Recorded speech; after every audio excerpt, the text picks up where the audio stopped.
it is my honor and joy to introduce you to our inspirational speaker today, Christie C. Hanzlik from Boulder, Colorado. Christie's been a journalistic practitioner since 2010 and been a lecturer on the board of lectureship from 2013 to 2016. And her real passion and love is summer camp, working shoulder to shoulder with Christian Science nurses. But in addition to that, she's a very busy lady. She is chairman of the board of the State Institutional Committee for Colorado. And I'm forgetting, she's on the board of the Campership Fund. Her branch church work includes outreach, Sunday school, and reading room. She lives in Boulder with her husband and 2 sons, and we're just delighted to welcome her to us today. Christie. Thank you so much, Nancy. All right, thank you guys everybody for coming today. I'd like to thank the 12 Acres Executive Board for hosting this event. And I'm grateful to 12 Acres and the Christian Science nurses and staff and all of the residents who fulfill the mission to provide dignified and non-medicalized care for individuals with special needs and those who support them. Providing this care in a practical and prayer-based atmosphere that expects progress provides proof of the utility of Christian Science healing. The mission of 12 Acres serves to expand our sense of healing, and this is right in line with the title of this talk today, which is Expanding Our Understanding of Healing. So most of us here are familiar with the fact that Christian healer Mary Baker Eddy throughout her lifetime caught a glimpse, a view, a vision, and a revelation of the science of being, the science of what we are, who we are.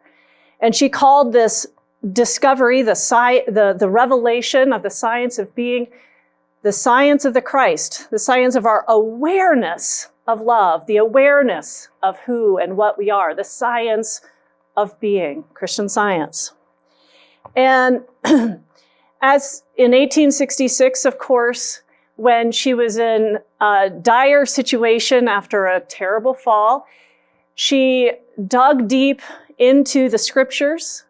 And as she was reading Christ Jesus' healings, she experienced a full revelation of this science of being, and it resulted in healing. And she experienced that so dramatically that for the next 3 years, she did nothing but try to understand more deeply this revelation that she experienced. Over the next several years, and culminating in 1875, she was able to publish a textbook on the science of being. It's Science and Health with Key to the Scriptures, so it's a key to unlock the Scriptures. And in this book, there are 600 pages in which she expounds on this revelation. And the last 100 pages of this book show examples of people who were healed just by reading the book, and thus fulfilling the mission of the book, that each one of us, as we understand this revelation, can also experience healing. So just as an example of one of these healings, I picked a short one. And note, this is just one of 100 pages of these. Deafness and dropsy healed. I had been deaf from childhood. I suffered intensely after eating, and dropsy was another of my complaints. This, with consumption, caused one doctor to say, "It puzzles me. I have never seen such a case before as yours." I met a friend who had been cured in Christian Science, and she said, "Try Christian Science." I got a copy of Science and Health, and in 3 weeks, I was entirely cured. I felt uplifted. It seemed as if God's arms were around and about me. I felt as if heaven had come down to earth for me. After 5 years of suffering, can anyone wonder at my unspeakable gratitude? Now, this didn't happen because the book somehow has a magical power. That's not it. It was that the book unfolded to her the science of being. And Mary Baker Eddy said that she has this 600 pages, but even with those 600 pages, she says English is inadequate to explain the science of being. Even if we had every single language in every single country all try to explain it, it still is a finite number of words trying to explain infinite concepts. So English is inadequate to explain it. She did a really good job though. But what I like to do is think in terms of pictures. Pictures are worth 1,000 words, which still is inadequate, but I'm going to try today with some drawing. So when I think about the science of being, it's really easy to start with the concept of a circle. I'm going to make it a little darker to make sure it shows up on video. So this circle represents completeness, perfection, divinity or the divine. It symbolizes also the infinitude or the divine love, truth, all of these things. This completeness, perfection, divine love, divine truth, and so forth. Okay, and then if you look at this circle, it's amazing to me that if we were to draw some lines out from it, we can imagine that each one of these lines represents a different person here and different person maybe on our online audience as well. Okay. But mathematically, for a circle, this is interesting, that if I go halfway between these 2 points, there's room for another line. Halfway between these 2 points, again, halfway, halfway, halfway, halfway, halfway, halfway, halfway, halfway, halfway, halfway, halfway, halfway, halfway.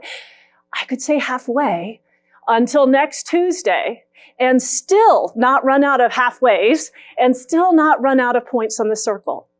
There are infinite points on a circle. Infinite points. You would never run out. Infinite. Just to be able to ponder that. But if you removed even a single one of those points, the circle would then be incomplete. So, yes, there are infinite points on a circle, and yet they are all crucial. Because removing just a single one, this would be incompleteness, imperfection, undivine, unloved. So each one is necessary. Now, this might seem abstract at first. This is metaphysics, and this might seem abstract, but for me, this has resonated throughout my life. This might at first seem like a silly story, but when I was 9, I had a hamster. And one day I was looking at this cute little fuzzball, whose name was Templeton, and I said, what is the point of this thing? I looked at that hamster and it's crawling around. It's not even on the food chain. It's not even going to feed an eagle. What is the point of it? And then that led me to a darker place. I said, well, if this hamster doesn't have a purpose, what's my purpose? I mean, even if we were a famous rock star, the top rock star in the whole world, in 3,000 years, is anyone going to remember it? Is it really going to make an impact? And I didn't have the language for it when I was 9, but I began to have this darkness kind of come over me. And it was a sense of depression, being pressed down by this dark feeling of unworthiness. Why did I matter? Why was I even there? And I sat with that for at least 3 days. And then what I can only describe as a glimpse. Remember, Mary Baker Eddy had that glimpse, view, vision, revelation. What I can describe as a glimpse of the truth of being, I realized that hamster's purpose is to be the best expression of a hamster that it can be. And that's little, right? It's a little hamster. The best expression of a hamster that it could be. And that glimpse led to a further view for me that my purpose was to be the best expression of my individuality that I could be. And that expanded into a vision of really knowing how crucial my expression was, and that each and every one of us has that same crucialness, that same sense of worthiness, that each and every single one of us is necessary. And then, as my understanding of these principles emerged, I realized with a full revelation that our purpose is crucial. Our worthiness, without each and every one of us to express completeness, perfection, the divine love, divine truth, that would be incomplete.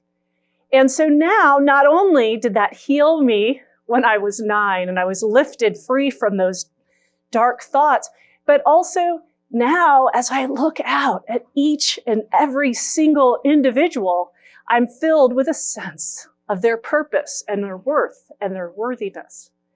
The more I understand this concept, the more that deep sense of love for individuality grows. Now, I hid this so that it didn't distract anyone.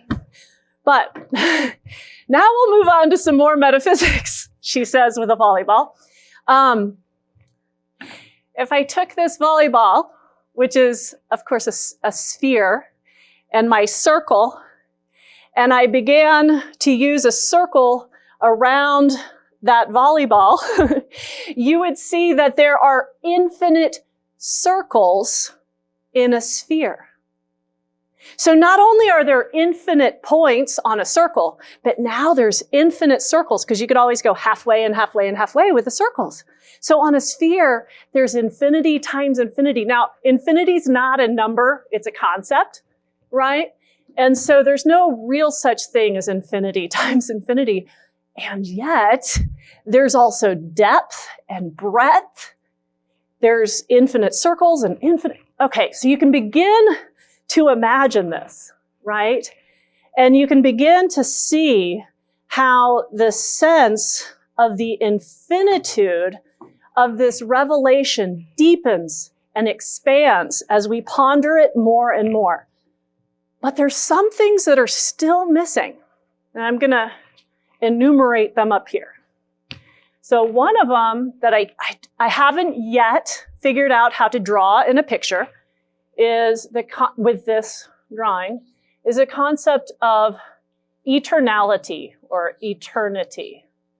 The fact that, right here we have this image, and yet in truth, this concept of completeness and perfection never had a beginning point.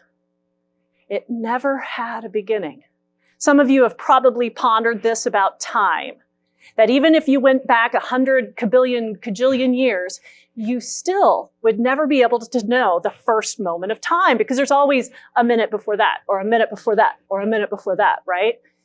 So this still doesn't quite get at eternity. The other thing it doesn't quite get at is the concept of ever-presence. Ever-presence. This is located seemingly in a particular spot, right? And yet infinity, completeness, perfection, divine love, divine truth are ever present. There is no spot where love is not. So it's really hard to draw. I could be drawing forever and still never be able to fill all the drawing space.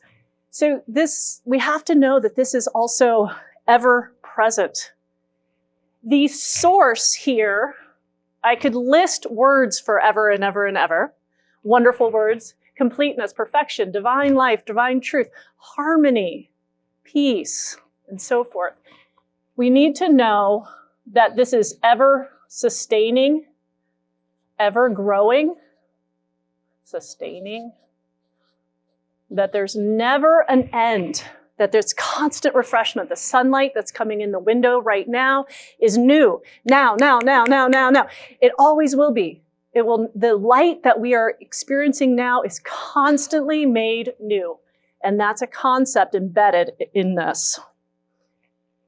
Another concept here is that this is only good. And I'm going to capitalize this G to show that this is a divine quality, only good.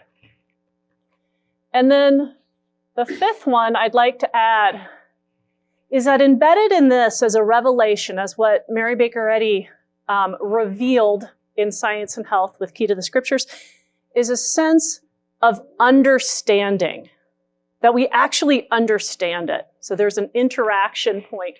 So yes, these lines exist and representing us, but there's an understanding of that. And that understanding comes from Christ. Christ is that which makes us aware of this. If it weren't for this Christ understanding, we'd be just as inert and inanimate as a chair. A chair exists, but it is not aware of its connection to completeness, perfection, and so forth. To the degree that we are aware of it, we are alive, we are animated, we are with Christ. Christ is what animates us, makes us aware. So there's that Christ understanding, that Christ relationship between the sun and the ray, right? That Christ understanding. So that's these are all crucial parts of this understanding. Now, again, this might seem somewhat academic and, oh, that's great, but how do you apply it? And there was a time back in 2003 in which I found a very practical application of this. I was very close to my grandmother, who was a deep student of Christian Science. She was also a Christian Science practitioner. And she and I had always had deep conversations about eternity and ever-presence and divine love's presence in our life and leaning on the sustaining infinite and understanding these concepts. Well, when she passed, I didn't feel any sense of grief. It was so clear to me immediately upon receiving the news. Immediately, it was so clear to me that what I knew as my grandmother could not end. It was so clear that I wasn't faced. But right on the heels of that, I was sitting on the front porch of my house, and right on the heels of this, I was filled with a deep sorrow because I was pregnant at the time, and I was deeply sorrowful that she would never know my child. Well, I heard this message, and it came to me as her voice, but it said, I already know him in the way you will be working to love him his whole life. She already knew that child in the way that I would be striving to love him his whole life. Wow. So she already saw this, where I would be distracted by head, shoulders, knees, and toes. I would be distracted by birth weight, birth height, whatever it was. Well, that was such an epiphany, a revelation for me. And over the years, that has been a priceless insight, not just because it healed that little moment of gloom that I felt. So not only for that, but in my healing practice, I can think to myself, well, how would my grandmother view them, right? What is the full view of that individual? In a practical way, I've been able to see each of my sons in that way too, that they are already known, and I can come to look beyond the outward appearance of things to see the real individual. When this particular child was in kindergarten and first grade, the teachers told me he's never going to have legible handwriting. And you know, it was as if they said there would just never be a connection between the brain and the hand. This is what the experts at the school told me. And it was as if, you know, some people are right-handed and some people are left-handed. When it came to writing, he was neither. Whatever that means. So when I had known that he seemed behind in his writing and it was pretty messy. But when I heard them articulate such a seeming, you know, a strong diagnosis, that's when I knew I needed to pray about it. And I began to reverse the case. And I began to see him more in this way, to see him as my grandma would see him, as she already knew him. So I had to look beyond the outward appearance of things. By third grade, his writing was completely legible. Now, today, his writing is better than mine. I don't know what that means. Maybe I need to pray for myself too. But he's very organized, meticulous, kind of known for his proactivity and his clarity. So that was a real proof of what this can mean. We can measure healing by the amount of good unfolded. So it's more than just the physical change or that result, but it's a sense of how deep our understanding of that science of being is and the good that unfolds from our understanding of that science of being. So what I had at first seen about my child was a limited view. And what you could do here is, if I were to fold this piece of paper here, right, it would look like there's just a half circle flattened out is a straight line, right? So then we have a straight line segment and a circle. Okay, so these are our symbols, a straight line segment and a circle. Well, in Science and Health by Mary Baker Eddy, she has some things to say about this. She says, the real life or mind and its opposite, the so-called material or limited life and mind, are figured by two geometric symbols, a circle or a sphere. She didn't say volleyball, she said sphere. Where am I? A circle or sphere and a straight line. The circle represents the infinite without beginning or end. The straight line represents the finite.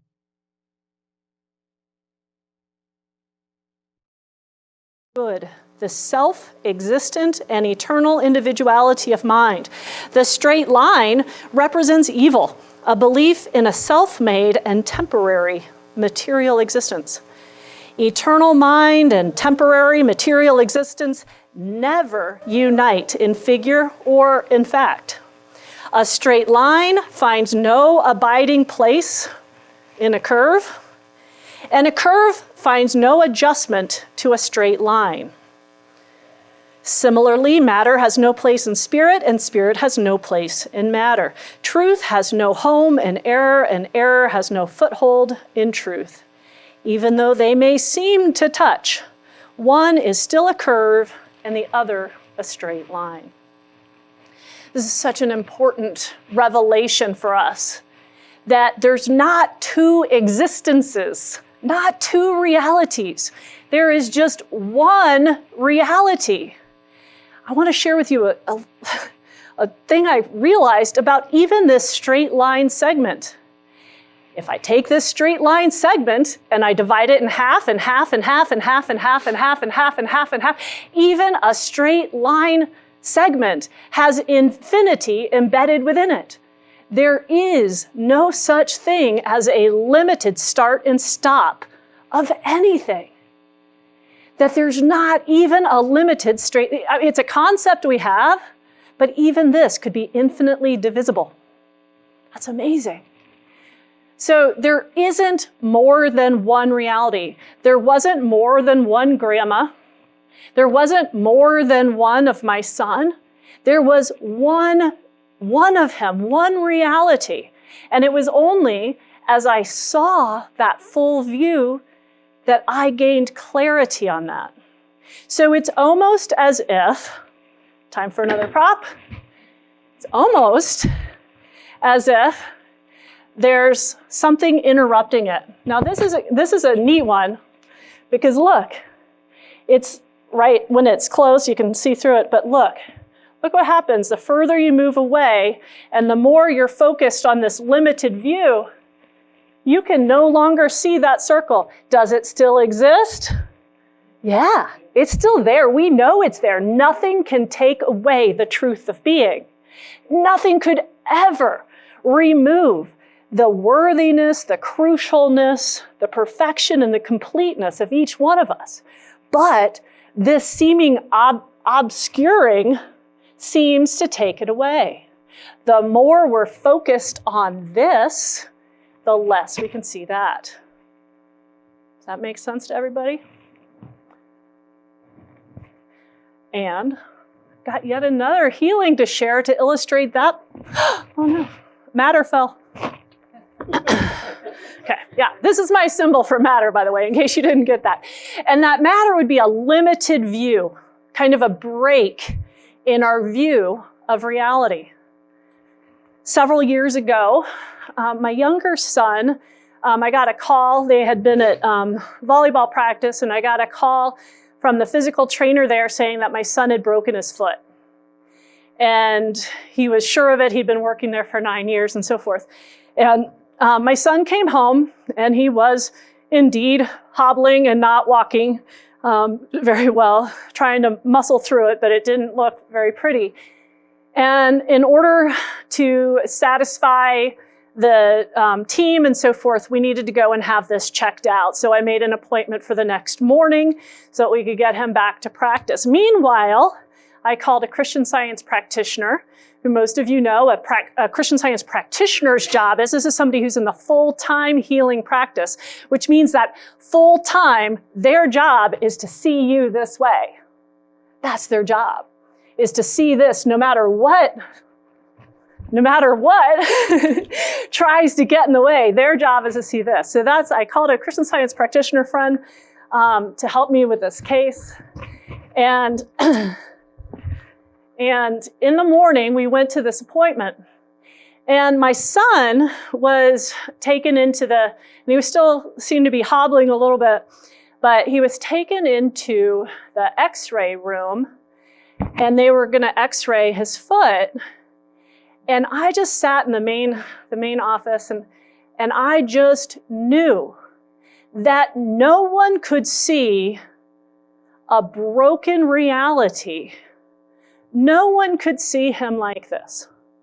I knew that I could not be made to see him as less than this. I knew that he could not be made to see him as less than this. I knew that the doctor could not be made to see him like this. And I even knew that the x-ray machine could not be made to see him as less than this. Well, when they came back inside into the room I was in, they said, well, we looked at it, and there is no evidence of a break or a fracture. And he was no longer limping. Later that day, we had some friends in town. We're in Colorado. So we went on a 2-mile hike with some friends in Colorado Springs. It was beautiful. And then the next morning, he played some sand volleyball completely free. He's never had any claim. What I did is I took that image, that x-ray image, and I sent it to that physical trainer. And I said, this is what they showed us. There's no break. This is what I needed to clear him in order to play. And the trainer said, wow, I've never been so happy to be wrong. That was pretty good. He says, in 9 years, I've never misdiagnosed. And I said, yeah, but isn't it just more important that prayer works? And he said, yeah, I believe that. He's like, and he said, I believe that. And he said, there is no other explanation. His mom, this man's mom, was in the ministry and teaching in higher education. And this experience opened a whole avenue of conversation between me and this young man. So that was a really great experience and a great indication that our view cannot be interrupted. What I've been thinking about lately, I've been calling the Mr. Rogers principle. So many of you are familiar with Mr. Rogers' neighborhood, Fred Rogers. Okay, Mr. Rogers has always been known as being authentic, sincere. He speaks to his audience, which is children. He speaks directly to them. He doesn't speak over their head. He doesn't try to sound smarter than he is. He doesn't obfuscate. He does not speak with erudition, and neither does God. This is an important point because this is simple. It's the simplicity that is in Christ. It is the simplicity that is in our awareness of our completeness. This simplicity is true, but most of us tend to make it complicated. We think, oh, I've got to read one more article. Oh, I've got to study more. If I could only put in 3 more hours a day, then maybe I'd get it. We make it erudite. We make it difficult. We think we're not good enough. We think if only I understood it more, then I could get, all of these things. That's not what Mr. Rogers said. He made it simple. He told us exactly what we needed to know. You matter. I like you just the way you are, right? He was so clear in his affirmation of each one of us as a valuable individual who we're not all going to be the same. We're not supposed to be the same. We're not all supposed to be a rocket scientist. We're not all supposed to be this or that. We're supposed to be who we are and understand our individuality and shine, shine, shine in just our way. And that's that Mr. Rogers attitude, right? God does not hide things from us. Divine mind does not make it difficult for us to understand the truth. Divine mind is honest and sincere. Even when Mr. Rogers went before the Senate committee to try to argue for more money for PBS, he didn't all of a sudden turn into a different guy. He was just this hokey, wonderful Presbyterian minister who just said it like it was, right? Even when he gave a convocation address at a university at Dartmouth, right? He still just spoke in plain language. So I have a magic trick that I saw Mr. Rogers do. I've never done this in front of an audience, so please forgive me if I mess it up. But it illustrates to me what Mr. Rogers was about. So what he did is he took a card like this and he said, how many dots do you see? 2 dots, right? And then he said, how many dots do you see here? 1, 2, 3, 4, 5, right? And then he showed us how he made them disappear. He said, now how many dots do you see? There's only 1. And then he said, how many dots do you see now? And there's only 4. But he didn't let the children wonder for even a single moment. Right away, he told them what he had done and why he had done it. He said, I was just showing you the first time I showed you the 2 dots, my hand was here. And the second time I showed you the 2 dots, my hand was here. So it looked to you like there was only 1 dot. And then he showed them the other side, making sure that they would not miss the lesson. He showed them the other side. He said, the first time I had my hand here, so it looked like there were 5 dots. And the second time I showed it to you, My hand was here. So it looks like there's 4 dots. That transparency, that honesty. He couldn't trick or beguile the children for even a single moment. He wanted the children in on it, in on the great facts of being, in on the great truth of being. You see where I'm headed here, right? That divine mind does not make things obscure. Divine mind is not a mystery. We're not solving some kind of unsolvable problem here. This is the problem of being, which Mary Baker Eddy has revealed to us. In 1 John, we read that it doth not yet appear what we shall be. Mary Baker Eddy gave us the scientific statement of being. She told us what we shall be, what we are, the truth of being. And she gave us a whole chapter on it, right? The science of being. In fact, we heard, Nancy read a quote from there, 128, right? I'll paraphrase. Understanding the truth of being, the science of being, unfolds the latent abilities and possibilities of man. Understanding this full picture unfolds the latent abilities and possibilities of man. So I'll conclude with one last healing, which was, back in 2013, I was skiing. I was going down a mountain, and I'm not actually a really great skier, even though I'm from Colorado, so there's a lot I didn't know. Like, I didn't know that I was supposed to have waxed my skis. So what happened was, I'm going down the mountain and my skis just stopped, but my body didn't, and I kept rolling. And what happened was it seemed to twist my knee. I heard a couple pops and I landed face first, and it wasn't a pretty sight. I'm glad there's not a video of it. But as I landed, already I was full of gratitude because I was like, wow, this is going to make a great healing. This is going to make a great story.